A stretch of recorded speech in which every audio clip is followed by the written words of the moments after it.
Henry the Green Engine has lived on the island of Sodor for many years. He wouldn't want to be anywhere else. He likes every part of it. From the fields filled with flowers to the white sandy beaches. But there is one place that Henry always enjoyed visiting more than any other. His driver knew this too. "Come on, Henry," he would sometimes say. "We've made good time today. We'll stop for a while by the forest." Henry loved it here. The forest was full of broad oaks and tall pines.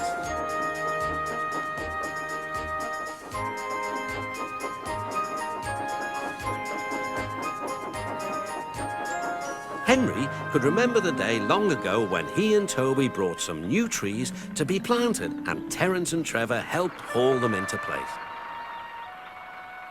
Now he could see the trees growing amongst the others on the hillside.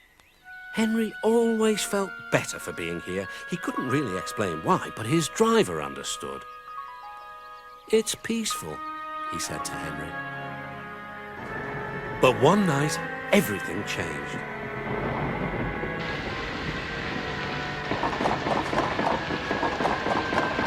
The engines were resting in the shed.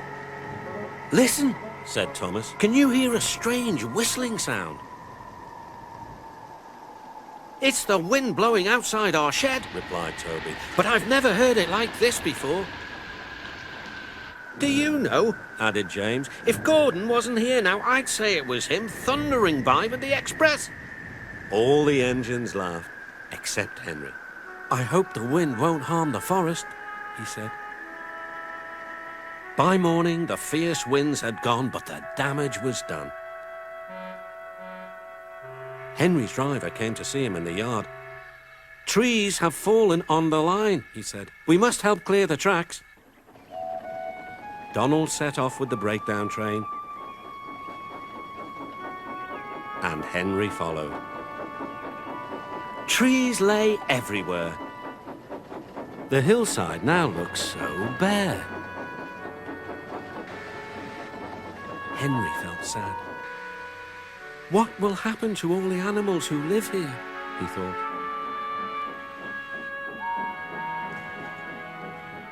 When Henry's flat trucks were full of logs, he took them to the timber mill, where they would be turned into furniture and other things.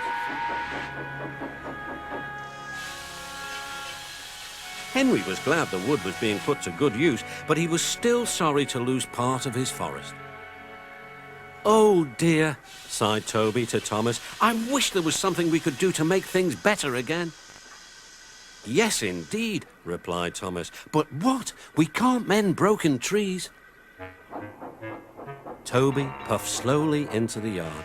"Hello, Toby," said the Fat Controller. "You do look glum."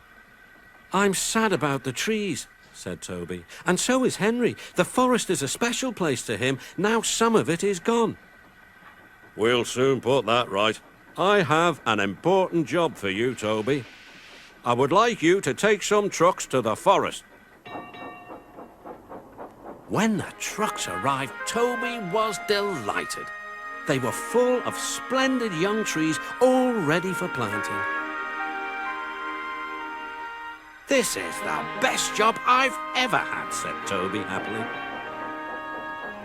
When Henry returned, he was most surprised. There were Terence and Trevor busily helping the workmen clear the torn stumps and branches. "Look, Henry," called Terence. "We're beginning again. The hillside will look better than ever before. You'll see."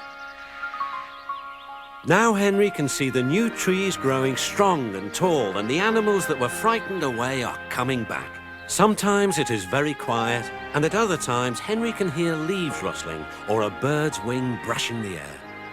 Often he can hear the distant sound of children laughing, and always he is happy here.